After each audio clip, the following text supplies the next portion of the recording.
Shatamanam Bhavati serial episode 1252 24th April 2025. ఏం జరిగిందో చూద్దాం. భాను నీలిమతో ఇలా అంటుంది, నీ బుద్ధి నాకు తెలుసు నీలిమ, వీళ్ళే నువ్వు మారిపోయావు, మంచిదానివి అని చెప్తున్నారు. ఇప్పటికైనా అర్థమైందా దీని గుణం ఏంటో అని భాను అంటే అప్పుడు కార్తిక్, ప్లీజ్ భాను, తను బెడ్షీట్ కోసం వచ్చింది అని చెప్తుంది కదా, అది తీసుకుని వెళ్ళిపోతుంది కదా, ఎందుకు ఇంత చిన్న విషయానికి అంత పెద్ద గొడవ చేస్తున్నావు అని కార్తిక్ అంటాడు. అప్పుడు భాను, ఏంటండి నీలిమిని నేను ఒక్క మాట అంటే ఇంట్లో అందరూ తెగ బాధపడిపోతున్నారు, అసలు ఈ మనిషినే నేను చూడకూడదు అనుకుంటున్నాను, అలాంటిది మన గదిలోకి తను వచ్చిందంటే నాకు ఎలా ఉంటుంది, ఏంటే ఏముంది అంతలాగా ఆ బెడ్షీట్లో అంటే నీలిమ కార్తిక్ కంగారు పడతారు. కార్తిక్ ఇలా అంటాడు, బెడ్షీట్లో ఏముంటుంది, అది తన బెడ్షీట్ అని చెప్తుంది కదా, తీసుకుని వెళ్ళిపోతుంది, నీలిమ నువ్వు వెళ్ళు అంటాడు కార్తిక్. నీలిమ వెళ్ళిపోతుంటే భాను, ఏ ఆగు, బెడ్షీట్ నువ్వే తీసుకొచ్చి పెట్టావు కదా, ఈ వంకతో ఈ గదిలోకి రావాలనే కదా ఈ పనులన్నీ చేస్తున్నావు, ఇంకా ఎన్ని సామాన్లుంచో అది కూడా చెప్పు, అన్నీ ఒకేసారి బయటికి విసిరేస్తాను అంటే అప్పుడు నీలిమ, చూడు భాను, నేను కావాలని ఏది చెయ్యటం లేదు, ఈ బెడ్షీట్ని వాషింగ్ మిషన్లో వేసి పని మనిషి ఇస్త్రీ చేసి పెట్టింది, చాందిని ఇది మీది అనుకొని మీ గదిలో పెట్టింది, నేను ఇందాక వెతికితే నా గదిలో లేదు, బయటికి వెళ్ళి అడిగేసరికి చాందిని ఇక్కడ ఉంది అని చెప్పింది, అందుకే తీసుకోవాలని వచ్చాను, మనిషిని అనుమానించవచ్చు కానీ మరీ ఇంతలాగా అవమానించకూడదు. అప్పుడు భాను, ఏంటి కొత్తగా నీతులు చెప్తున్నావు, నువ్వు అలా మాట్లాడుతుంటే దయ్యాలు వేదాలు వెల్లించినట్టుగా ఉంది, మనిషిని మానసికంగా ఎలా వేధించాలో, వాళ్ళని అవమానం పాలు ఎలా చెయ్యాలో, ఎలా చిత్రవద చెయ్యాలో నీకన్నా బాగా ఎవరికీ తెలీదు, ఇప్పుడు నువ్వు అమాయకంగా మొహం పెట్టి నాకేం తెలీదు నేనేం చేయలేదు అంటే ఇక్కడ నమ్మేంత అమాయకులు ఎవ్వరూ లేరు, చాందిని పెట్టింది అంటున్నావు కాబట్టి నేను వదిలేస్తున్నాను, ఇంకొకసారి ఇది మర్చిపోయాను అది ఉండిపోయింది ఇంకొకరు తీసుకొచ్చి పెట్టారు అని మా గదిలోకి ఏదో ఒక వంకతో రావాలని చూస్తే ఈ చైనర్కి ఆ చేతిలో పెడతాను, వెళ్ళ ఇంకా ఏంటి చూస్తున్నావు వెళ్ళ అంటుంది భాను. నీలిమ అక్కడి నుంచి సైలెంట్గా వెళ్ళిపోతుంది. అప్పుడు కార్తిక్, భాను ప్రతి చిన్న విషయానికి నువ్వు ఇలా రియాక్ట్ అవ్వడం కరెక్ట్ కాదేమో, దానికి భాను, కొంతమందిని చూస్తే నాకు ఇలానే మాట్లాడాలి అనిపిస్తుంది, మీరు ఈ విషయంలో ఇంకేమీ మాట్లాడద్దు పడుకోండి అంటుంది. కార్తిక్ మంచం మీద ఏదో తీసుకుంటుంటే, ఆగండి ఆ పనికి మళ్ళీ దాని బెడ్షీట్ ఇంతసేపు ఈ మంచం మీదే ఉంది కదా, ముందు ఈ బెడ్షీట్ మారుస్తాను ఆ తర్వాత పడుకుందరు కానీ అని ఆ బెడ్షీట్ తీసేస్తుంది భాను. ఇంకా ఊరంతా భువనేశ్వరి ఇంటికి వస్తారు. మురారి బాబు గారు అమ్మగారు భువనేశ్వరి అమ్మగారు అంటే ఏంటి అందరూ ఇలా ఇంటికి వచ్చారు అని అడుగుతుంది జయ. అమ్మ ఈ ఊరికి 2 గుడులు ఉన్నాయి, ఒకటి కొండ మీద ఉన్న అమ్మవారి గుడి, రెండవది మా కళ్ళ ముందు కనిపించే ఈ ఇల్లు. ఇప్పుడు నవ్వుతూ ఉండే మురారి బాబు గారు ఇప్పుడు ఎలా ఉన్నారో అందరికీ తెలుసు, ఆ బాధకి కారణం రాధమ్మ లేకపోవడమే కదా, ఇన్నాళ్ళు ఇంట్లో ఉన్నది రాధమ్మ అని అనుకున్నాం కానీ ఆవిడ రూపంలో ఉన్న పేరు భానుమతి అని తెలిసింది, ఇప్పుడు రాధమ్మ లేదు అని తెలిసి మురారి బాబు ఎంత కుమిలిపోతున్నాడో మా అందరికీ తెలుసు, అందుకే ఊరంతా కలిసి రాధమ్మని వెతకాలి అని నిర్ణయించుకున్నాం, మురారి బాబు గారి కళ్ళల్లో ఆనందం చూడాలని మేమంతా ఈ నిర్ణయానికి వచ్చాం అని అంటారు. దానికి మురారి, మీ అందరూ నా గురించి ఇంతలాగా ఆలోచిస్తున్నందుకు నేనెప్పుడు మీకు రుణపడి ఉంటాను, నా రాధని నేనే వెతుక్కుంటాను, తను ఎక్కడున్నా నా ప్రేమతో నేను తనని నా దగ్గరికి రప్పించుకుంటాను, దాని గురించి మీ ఎవ్వరూ శ్రమ పడద్దు అంటాడు మురారి. అప్పుడు అదేంటి బాబు అలా అంటారు, అది మాకు శ్రమ ఎందుకు అవుతుంది, మీ మీద అభిమానంతో చేసే చిన్న సాయం అవుతుంది అని అంటారు. దానికి మురారి, మీ అభిమానానికి చాలా థ్యాంక్స్, నా రాధ ఎక్కడున్నా నేనే తనని ఇంటికి తీసుకొస్తాను, నా రాధని నేను కలుస్తాను, మళ్ళీ మేమిద్దరం కలిసి మీకు కనిపిస్తాం, ఇందులో ఎలాంటి మార్పు ఉండదు అని మురారి అంటే జయ, ఏంటి తమ్ముడు ఇది, ఆశకి కూడా ఒక హద్దు ఉంటుంది, కళకి కూడా తెల్లారే వరకే సమయం ఉంటుంది, రాత్రి కళలో అద్భుతం జరిగింది కదా అని కళ్ళు తెరిచేసరికి మన ముందు ఏమీ ఉండదు, ఇది కూడా అంతే, ఎప్పుడో వెళ్ళిపోయిన రాధ ఇన్ని రోజులు ఇక్కడికి రాలేదు అంటే తనకి ఇక్కడికి రావడం ఇష్టం లేదు అనే కదా, అందుకే కదా తన ఆచూకీ కూడా తెలియకుండా ఉంచింది, మరి అలాంటి మనిషిని ఎక్కడుందని వెతుకుతారు అందుకని అని జయ అంటుంటే దానికి మురారి, అలా అని రాధని మర్చిపోమంటావా, తను వెళ్ళిపోయింది కదా అని తనని వదిలేయమంటావా, నా ప్రేమని చంపుకోమంటావా, అది జరగని పని, నా రాధ నన్ను ఎంత ప్రేమించిందో, మేమిద్దరం మా జీవితాన్ని ఎంతలాగా ఊహించుకున్నామో మాకు మాత్రమే తెలుసు, మేము మాటలతో చెప్పుకోలేదు, మనసుతో పంచుకున్నాము, ఆ మనసులో ఒకరి మీద ఒకరికి ఎలాంటి స్థానం ఉందో బాగా తెలుసుకున్నాం, అయినా సరే రాధ నాకు దూరంగా వెళ్ళిపోయింది అంటే దానికి ఖచ్చితంగా వేరే ఏదో ఒక కారణం ఉంది, రాధ దగ్గరికి వెళ్ళి ఆ కారణాన్ని తెలుసుకుంటాను, మళ్ళీ నేను తనని కలుసుకుంటాను, నా జీవితంలోకి స్వాగతించి ఈ ఇంటికి తీసుకొస్తాను, మేమిద్దరం భవిష్యత్తులో కలిసే ఉంటాం అని చెప్పి అక్కడి నుంచి వెళ్ళిపోతాడు మురారి. సత్య తన మనస్సులో మావయ్య చెప్పింది నిజమే, రాధని వెతకాలి, లేదంటే మావయ్య మామూలు మనిషి అవ్వడు, ఎలాగైనా సరే ఎన్ని కష్టాలు ఎదురైనా సరే వీళ్ళిద్దరిని కలపాలి అని తన మనస్సులో అనుకుంటుంది సత్య. జయ ఊరి వాళ్ళతో మా తమ్ముడు నిర్ణయం ఏంటో చెప్పాడు కదా, ఇక తన పని తను చూసుకుంటాడు, మీరు వెళ్ళిరండి అని దండం పెడుతుంది. ఊరి వాళ్ళు కూడా అలాగే అమ్మగారు అని దండం పెట్టి ఆ ఇంటి నుంచి వెళ్ళిపోతారు. ఇంకా ఊర్మిళ వాళ్ళు హాల్లో కూర్చొని ఉంటే వాసు గుండు చేసుకొని వస్తాడు. అదేంటిరా వాసు, ఈ గుండె అవతారం ఏంట్రా అంటుంది బామ్మ. అదేం లేదమ్మా, నా కూతురు తిరిగి వస్తే తలనీలాలు ఇస్తారని ఆ వెంకటేశ్వర స్వామికి మొక్కుకున్నాను, అందుకే మన ఊర్లో ఉన్న వెంకటేశ్వర స్వామి గుడికి వెళ్ళి తలనీలాలు సమర్పించుకున్నాను అంతే. అప్పుడు బామ్మ, మంచి పని చేసావురా, బాను గండం నుంచి తప్పించుకొని వచ్చింది, ఆ దేవుడికి మొక్కు చెల్లించావు, ఇంకా అంతా మంచి జరుగుతుంది అని బామ్మ అంటుంది. ఈలోగా గురువుగారు పంపించిన పంతుళ్ళు ఇద్దరు వస్తారు. ఊర్మిళ, మీరేంటి ఇలా వచ్చారు అని అడిగితే, అదేనండి గురువుగారు కంచికి వెళ్ళి అమ్మవారికి అభిషేకం చేయించారు, విశేషమైన పూజలు జరిపించారు, ఆ తల్లి దయ ఉంటే జగత్తు మొత్తం ఆనందంగా ఉంటుంది, జగన్మాత కరుణ ఉంటే ఏ జంటైనా సంతోషంగా ఉంటుంది అని గురువుగారు అక్షంతులు ప్రసాదం మాకిచ్చి పంపించారు. ఈ మధ్య మీ అబ్బాయి కార్తిక్ పెళ్లి జరిగింది కదా, ఆ దంపతులిద్దరిని ఆశీర్వదించి ప్రసాదం మీకు ఇచ్చి రమ్మన్నారు అని అంటారు. అప్పుడు బామ్మ, ఇప్పుడు మీరు ఆ జంట మీద అక్షంతులు వేశారంటే ఈ కొంపలో మంట మామూలుగా ఉండదు. అప్పుడు ఆ పంతుళ్ళు, అదేంటి బామ్మగారు అలా అంటున్నారు అని అడుగుతారు. ఊర్మిళ, అమ్మమ్మ నువ్వు ఊరుకో, అక్షంతులే కదా, తర్వాత నేను వేస్తాను, అవి నాకు ఇచ్చి మీరు వెళ్ళండి అంటుంది ఊర్మిళ. అప్పుడు ఆ పంతుళ్ళు, లేదండి మేమే అక్షంతులు వేసి వేద ఆశీర్వచనం చేసి ప్రసాదం ఇచ్చి రమ్మని గురువుగారి ఆజ్ఞ, దంపతులిద్దరిని పిలవండి, మేము ఆశీర్వదిస్తాం అంటారు పంతుళ్ళు. అప్పుడు మనోహర్, వాళ్ళిద్దరూ ఇంట్లో లేరు, బయటికి వెళ్ళారండి అని అంటాడు. ఈలోగా నీలిమ హాల్లోకి వస్తుంది. అది చూసి వాసు, అంటే అమ్మ ఇంట్లోనే ఉంది, అబ్బాయి ఆఫీస్కి వెళ్ళాడు, వచ్చేసరికి సాయంత్రం అవుతుంది, అందుకే ఆ అక్షంతులు మాకిచ్చి వెళ్తే అబ్బాయి వచ్చాక ఆశీర్వదిస్తాం అని అంటాడు వాసు. అప్పుడు పార్దు, ఏంటండి ఇంకా ఆలోచిస్తున్నారు, చెప్పారు కదా అక్షంతలు ఇచ్చేసి వెళ్ళండి అని అంటాడు. అప్పుడు స్నేహ, నీలిమ వాళ్ళ అక్క స్నేహ, కార్తిక్ ఆఫీస్కి వెళ్ళలేదండి, ఇంట్లోనే ఉన్నారు, అదిగో వస్తున్నారు అని అంటుంది. ఈలోగా కార్తిక్ వస్తాడు.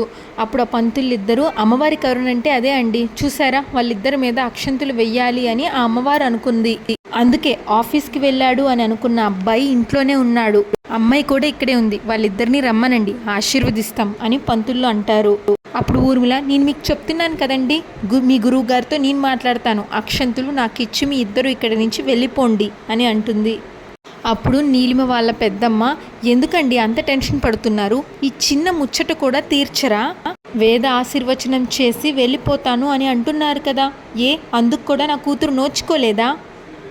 అప్పుడు నీలిమ, పెద్దమ్మ అత్తయ్య ఎందుకు చెప్తున్నారో మీరు అర్థం చేసుకోండి అని అంటుంది. దానికి స్నేహ, ఏంటి నీలిమ ప్రతిదానికి నువ్వు వాళ్ళ వైపే మాట్లాడుతున్నావు, ఇక్కడ దండం పెడితే వాళ్ళు దీవించి వెళ్తారు అంతే కదా, దానికి ఏమైపోయిందని. ఇప్పుడు ఊర్మిళ, సరే మీరనుకున్నట్లే చేద్దాం, ఎవ్వరు ఏం మాట్లాడకండి, ఇంతకీ భాను ఎక్కడా అని అడుగుతుంది.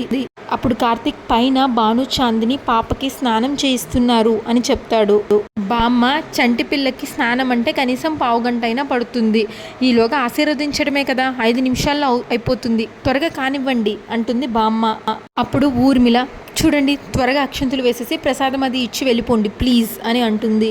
అప్పుడు ఆ పంతుళ్ళు, అదేంటండి అలా అంటారు, వేద ఆశీర్వచనం చేసిన తర్వాతే అక్షంతులు వేయాలి, గురువు గారు మరీ చెప్పారు, 2 నిమిషాలైనా టైం పడుతుంది అని అంటారు. ఈలోగా పాప స్నానం అయిపోయి భాను పాపని బయటికి తీసుకొస్తుంది. భాను పాపకి బట్టలు కూడా వేసేస్తుంది. ఇంకా చిట్టి తల్లి రెడీ అయిపోయావు కదా, పద కిందకెళ్ళి మీ నాన్నమ్మతో ఆడుకుందు గాని పద అని చాందిని భాను కిందకి వచ్చేస్తారు. అప్పుడు భాను కిందకి వచ్చి చూస్తుంది. భాను, ఏం జరుగుతుంది ఇక్కడ అని అడుగుతుంది. అప్పుడు, అదేంటి అలా అడుగుతున్నావు, వీళ్ళు ఆశీర్వదించడానికి వచ్చారు కనిపించడం లేదా అంటుంది బామ్మ. అప్పుడు భాను, కనిపిస్తుంది బామ్మ, ఆయన నీలిమ అటువైపు తిరుగున్నారు, మీరేమో ఇటు తిరుగున్నారు, ఎవరెవరిని ఆశీర్వదిస్తున్నారు అని అడుగుతుంది. అప్పుడు బామ్మ, నన్నే ఆశీర్వదిస్తా అన్నారు, ఒక్కదాన్నే నుంచుంటే బాగుండదని అటొక్కలని ఇటొక్కలని పెట్టుకొని నేనే నుంచున్నాను అంటుంది. మరి నువ్వెందుకు నా వైపుకు తిరిగి నుంచున్నావు అని బామ్మ అడిగితే, ఇవన్నీ అడగడానికి నీకు తెలివితేటలు బాగానే ఉన్నాయి, కాటికి కాలు చాపు పెట్టుకున్న నన్ను ఎందుకు ఆశీర్వదిస్తారు? వాళ్ళొచ్చింది మీ జంటను ఆశీర్వదించడానికి. నిన్ను పిలవాలనుకున్నాను, ఈలోగా నువ్వే వచ్చి ఇంత అనుమానిస్తూ ఇన్ని ప్రశ్నలు అడుగుతున్నావు. అలా అయితే ముందే పిలిస్తే సరిపోయేది కదా అని బాను అంటే, ఊర్మిళ పిలుద్దాం అనుకునే లోపే నువ్వు వచ్చేసావమ్మా అంటుంది. వాసు, ఇప్పుడే వాళ్ళు వచ్చారు, మిమ్మల్ని పిలవండి అన్నారు, మేము పిలుద్దామని పైకి చూస్తున్నాం, ఈలోగా నువ్వే వచ్చేస్తావు అంటే, మనోహర్ కూడా అంతే అమ్మా, ఇంకేమీ లేదు, అంతకు మించి ఇంకేం లేదు అంటాడు. అంతే కదా నీలిమ అని మనోహర్ అంటే, పార్దు కూడా కవర్ చేయడానికి ట్రై చేస్తాడు. నీలిమ మాత్రం ఇంకేం చెప్తుంది మావయ్య, జరిగింది అదే కదా, అదే చెప్తుంది అని అంటే, బాను అందరూ కలిసి ఒకే మాటని అన్నిసార్లు ఎందుకు చెప్తున్నారు అని అడుగుతుంది. మేము ఒక్కళ్ళమే చెప్తే నీకు అర్థం కాదేమో అని అందరం ఒక్కొక్కసారి చెప్తున్నాం, మేమెవరం మాట మార్చడం లేదు, అందరం ఒక్క మాట మీదే ఉన్నాం అంతే కదా అని బామ్మ అడిగితే, ఊర్మిళ అమ్మమ్మ నువ్వు అనుభవంతో చెప్పావు కదా, తనకి అర్థమయ్యే ఉంటుందిలే, అంతే కదా బాను అంటుంది ఊర్మిళ. పాపని చాందినికి ఇచ్చి, బాను చూడు నీలిమ, నేను నీకు ముందే చెప్పాను మా ఆయన దగ్గర నువ్వు కనిపించద్దు అని, నువ్వు ఇలా ప్రతిసారి ఆయన పక్కనే ఉన్నావనుకో ఊరుకునే ప్రసక్తే లేదు. ఇప్పుడు నీలిమ పెద్దమ్మ కోపం వస్తుంది. ఏంటమ్మా నువ్వు అని అడిగితే, ఏంటండి నన్ను అంటున్నారు, వాళ్ళు నన్ను మా ఆయన్ని ఆశీర్వదించడానికి వచ్చారు అని చెప్తున్నారు కదా, మధ్యలో ఈ నీలిమ ఎందుకు అని అంటుంది బాను. తప్పుకో అని ఒక తోపు తోస్తుంది నీలిమని. నువ్వు ఇటు వస్తావా బామ్మ అంటుంది బాను. ఇంకా పంతులు ఇద్దరు ఆశ్చర్యంగా చూస్తారు, ఏంటి ఇక్కడ ఏం జరుగుతుంది అని. అప్పుడు బామ్మ ఆ పంతులతో, ఏంటండి అలా చూస్తున్నారు, దీవించడానికి వచ్చిన వాళ్ళు దీవించి వెళ్ళిపోండి, ఎందుకు ఏంటి అని ఆశ్చర్యంగా అలా చూడకండి, మాకు లేనిపోని దిక్కుమాలిన డౌట్లు వచ్చేలాగా చేయకండి, ముందు ఆశీర్వదించి వెళ్ళిపోండి అని అంటుంది బామ్మ. నీలిమ కళ్ళల్లో నీళ్లు తిరుగుతాయి. పంతుళ్ళు వేదాశీర్వచనం చేస్తారు. బాను కార్తిక్ని ఇంకా ప్రసాదాన్ని బానుకి ఇస్తారు. బానుకి ఇచ్చి బానుతో పంతులు ఇలా అంటారు, అమ్మ అసలు మా గురువుగారు ఏం చెప్పారంటే అంటుంటే ఊర్మిళ వాళ్ళని ఆప్ చేస్తుంది. చెప్పాను కదండి, మీ గురువు గారు ఏం చెప్పారో మాకు పూర్తిగా అర్థమైంది, నా కొడుకుని కోడల్ని ఆశీర్వదించమన్నారు, ఇప్పుడు మీరు వాళ్ళని ఆశీర్వదించారు, ఇంకా నేను అన్ని విషయాలు గురువు గారితో మాట్లాడతాను, దయచేసి మీరు వెళ్ళండి అని దండం పెడుతుంది ఊర్మిళ. అప్పుడు బాను, పాపం పండితులు ఇంటికొస్తే అలా వెళ్ళిపోమంటారేంటి, భోంచేసి వెళ్దురు గాని ఉండండి అంటుంది బాను. బామ్మ, ఏంటే వాళ్ళు మన ఇంట్లో భోంచేసేది, నువ్వేం పెడతావు, కాకరకాయ పులుసు మజ్జిగ కూర, అంతకంటే మించి నువ్వేం పెట్టవు కదా, ఆ మాత్రం దానికి వాళ్ళేమి ఇక్కడ తినక్కర్లేదులే, ఆశ్రమానికి వెళ్ళారంటే పులిహార బూరెలు దద్దోజనం ఇవన్నీ తింటారు, అయినా దేవుడి ప్రసాదం తినే వాళ్ళని మన ఇంట్లో తినమని అనటం ఏంటి, అయింది కదా ఇంకా మీరేం చూస్తున్నారు వెళ్ళండి అంటుంది బామ్మ. అలాగే అమ్మ వెళ్ళొస్తామండి అని చెప్పి ఇంకా పంతులిద్దరు వెళ్ళిపోతారు. వాళ్ళు వెళ్ళిపోయాక బాను, అసలు ఇందాకటి నుంచి చూస్తున్నాను, మీ అందరూ ఎందుకు అదోలాగా ప్రవర్తిస్తున్నారు, కార్తిక్ బాను నువ్వు ఏ డౌట్ అడిగినా కూడా ఇక్కడ అందరికీ ఇబ్బందిగానే ఉంటుంది, పాప ఏడుస్తుంది కదా, ముందు తనకి పాలు పట్టించు తీసుకెళ్ళు అని అంటాడు కార్తిక్. బాను పాపను తీసుకొని లోపలికి వెళ్తుంది. వెళ్ళంగానే అందరూ అమ్మయ్య అనుకుంటారు, కార్తిక్తో సహా. ఇంకా నీలిమ తన రూమ్లోకి వెళ్ళి గుక్క పెట్టి ఏడుస్తుంది. అప్పుడు నీలిమ పెద్దమ్మ స్నేహ అక్కడికి వచ్చి, నీలిమ పెద్దమ్మ ఇలా అంటుంది, ఎందుకమ్మా ఇక్కడ కూర్చొని ఏడుస్తున్నావు, అక్కడ వాళ్ళని ఎదిరించడం మానేసి. నీలిమ, ఎవరిని ఎదిరించాలి పెద్దమ్మ, నా వాళ్ళని కాదు అని అనుకోమంటావా? అప్పుడు స్నేహ, నువ్వు వాళ్ళని నీ వాళ్ళు అని అనుకుంటే సరిపోదు నీలిమ, వాళ్ళు కూడా నీ గురించి అలానే అనుకోవాలి. అరే, మిమ్మల్ని ఆశీర్వదించడానికి వచ్చిన శిష్యుల్ని కూడా మార్చారు అంటే ఏమనుకోవాలి వీళ్ళని అంటుంది స్నేహ. అప్పుడు దానికి నీలిమ, అక్కడ పరిస్థితి ఏంటో మీకు కూడా తెలుసు కదా, బాను పాపని తీసుకొని కిందకు వచ్చేసరికి ఎవరు ఏమీ చేయలేకపోయారు. అప్పుడు నీలిమ పెద్దమ్మ, చాలమ్మా, బాను తప్ప నువ్వు మనిషివి కావా, బానుకే బాధ ఉంటుందా, నీకు ఉండదా, కార్తిక్కి నువ్వు భార్యవే, తను ముందు భార్య, తను లేదు ఎప్పటికీ రాదు అని తెలిసాకే నీతోటి పెళ్లి జరిపించారు, కానీ బాను వచ్చింది కదా పెద్దమ్మ అంటుంది నీలిమ. అందుకే అందరూ ఇంతలాగా భయపడుతున్నారు అని నీలిమ అంటే, స్నేహ అది భయంలాగా నాకు అనిపించట్లేదు, వాళ్ళ మనిషి వాళ్ళ వైపు వచ్చింది కాబట్టి అందరూ నిన్ను పట్టించుకోవడం లేదు, వదిలించుకోవాలని చూస్తున్నారు అనిపిస్తుంది.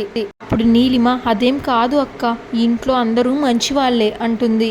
నీలిమ పెద్దమ్మ, అవునమ్మా అందరూ మంచి వాళ్ళే, కాదని నేను అనడం లేదు, కానీ ఆ మంచి నీ వైపు ఉండటం లేదు అని చెప్తున్నాను. నీకు పెళ్లి చేశాక నీ జీవితంలో ఏం ఆనందం ఉంది, ఆయన గారేమో నా భార్యని మర్చిపోలేను అని చెప్పాడు, ఇంట్లో వాళ్ళేమో మీ ఇద్దరిని కలుపుతాము అని అన్నారు, తీరా ఇప్పుడు చూసేసరికి ఆ బాను తిరిగి వచ్చిందని కనీసం ఆవిడ ముందు నీకు నిలబడే అవకాశం కూడా ఇవ్వటం లేదు, ఒక చిన్న ఆశీర్వాదం తీసుకునే అవకాశం కూడా నీకు ఇవ్వటం లేదమ్మా, ఇలాంటి బ్రతుకు నువ్వెందుకు బ్రతుకుతున్నావు? ఇప్పుడు నువ్వు ఏడ్చి ప్రయోజనం ఏమీ లేదు. నేను అడుగుతాను అంటే ఎందుకు ఆపావు? అక్కడే 4 మాటలు గట్టిగా అడిగి ఉంటే ఇక్కడ ఇలా కూర్చొని ఏడవలసిన అవసరం వచ్చేదే కాదు కదా అని నీలిమ పెద్దమ్మ అంటుంది. మరో పక్క స్నేహ, అవును నీలిమ, మనం మౌనంగా ఉన్నంత వరకు వాళ్ళు మన నోర్లు మూస్తూనే ఉంటారు. ఈ విషయం అందరికీ తెలియాలి. ఆ భానుమతికి కూడా అందరూ చెప్పాలి. నువ్వు కూడా ఈ ఇంట్లో మనిషివి, నీకు కార్తిక్కి పెళ్లి జరిగింది అని. అప్పుడే కదా తను నోరు మూసుకొని ఉంటుంది అంటుంది స్నేహ. లేదంటే నీ మీద అలా అరుస్తూనే ఉంటుంది. ఏదో వాళ్ళ ఇంట్లో నువ్వు పడి ఖాళీగా తింటున్నట్లు చూస్తుంది అని స్నేహ అంటే నీలిమ పెద్దమ్మ సహించే వాళ్ళు ఉంటేనే మాటలు అనేవాళ్ళు అంటూ ఉంటారు.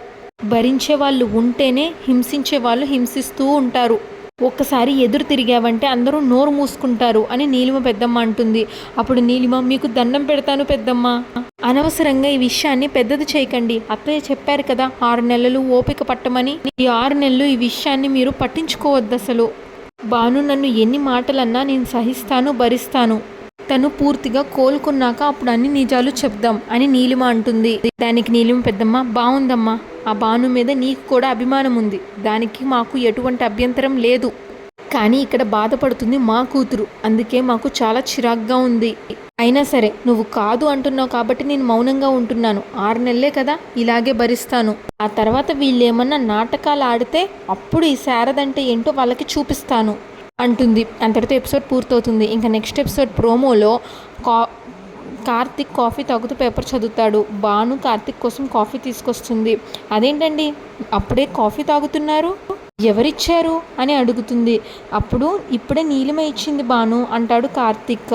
అప్పుడు భాను కోపంగా కార్తిక్ని తీసుకొని నీలిమ దగ్గరికి వెళ్తుంది. ఏమైంది భాను అని నీలిమ అడిగితే నీలిమ చెంప మీద గట్టిగా ఒకటేస్తుంది భాను.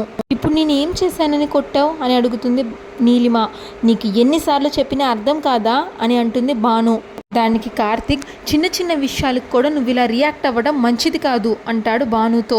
అప్పుడు భాను, దీనికి ముందు నుంచి మీరంటే ఇష్టం ఉంది, నన్ను మీకు దూరం చేసి మీ జీవితంలోకి రావాలి అని అనుకుంటుంది.